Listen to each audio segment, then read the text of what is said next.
আসসালামু আলাইকুম বন্ধুরা। গতকালকে আমি আমার রাজহাঁসের বাচ্চাগুলোকে বিক্রি করে দিয়েছি। এবছর রাজহাঁস দ্বিতীয়বার ডিম দেওয়ার পর বাচ্চা হয়েছিল মোট 8টা। এর মধ্যে 4টা বাচ্চা আজ থেকে 4-5 দিন আগে হাটের মধ্যে নিয়ে যেয়ে বিক্রি করে দিয়েছিলাম। আর এই 4টা বাচ্চাও বিক্রি করে দিতে হবে, কারণ কিছুদিন পরেই আসতেছে ধান লাগানোর সিজন।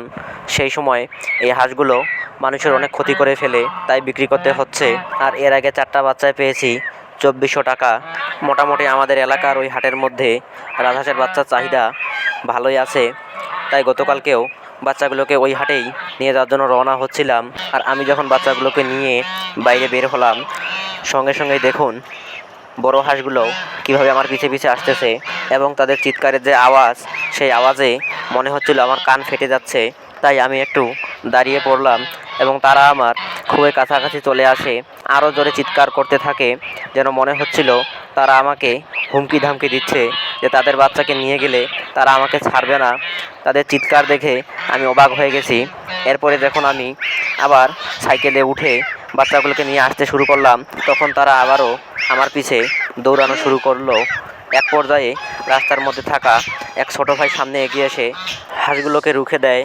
যাই হোক, হাটে চলে আসলাম এবং হাটে আসার কিছুক্ষণের মধ্যেই 4টা বাচ্চাকেই একজনের কাছে বিক্রি করে দিলাম 2500 টাকার বিনিময়ে। আর উনি বাচ্চাগুলোকে নিজে পালন করার জন্য কিনে নিয়েছে। আর আমি দুঃখ ভারাক্রান্ত মন নিয়ে বাসায় চলে আসি।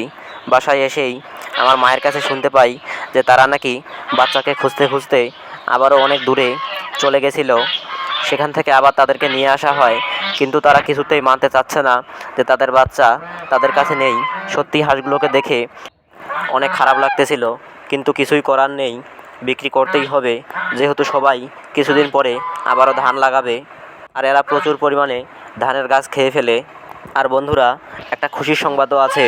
বাচ্চাগুলোকে বিক্রি করে আমি 3 জোড়া কবুতর নিয়ে এসেছি। কবুতরগুলো অবশ্যই আপনাদেরকে পরবর্তী ভিডিওতে দেখাবো।